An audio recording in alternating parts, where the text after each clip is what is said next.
ஆண்டவர் தன்னுடைய வல்லமையால் செய்த அத்தனை அற்புதத்திலும் பின்னாடி என்ன இருக்கு அப்படின்னா விசுவாசம். அதுதான் ஆதாரமா என்ன செஞ்சிருக்கு, இருந்திருக்கு. அந்த விசுவாசம், சரி நம்ம விசுவாசத்தை பத்தி நிறைய கேள்விப்பட்டுட்டோம், விசுவாசிக்கிறோம், அப்படி மாறி இருக்கோம். அது போக என்னென்ன நற்குணங்கள் காணப்பட்டது அப்படிங்கிறத நம்ம இப்ப பார்க்க போறோம். பாருங்க, அவருடைய குரலினால் லாசர் உயிர் பெற்றான்.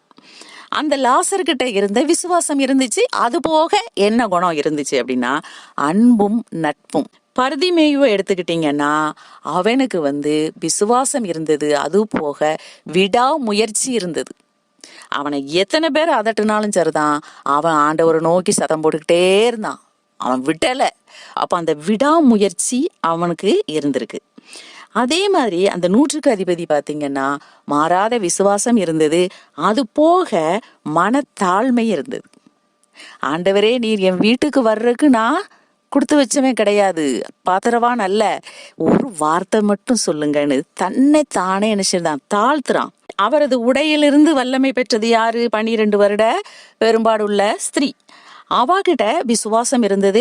அது போக என்ன குணம் இருந்துச்சு அப்படின்னா அமைதி இருந்தது, பொறுமை இருந்தது. அவ சத்தம் போடல, ஒன்னும் செய்யல, அமைதியா பொறுமையா போய் ஆண்டவருடைய வஸ்திரத்தை தொட்டுட்டா.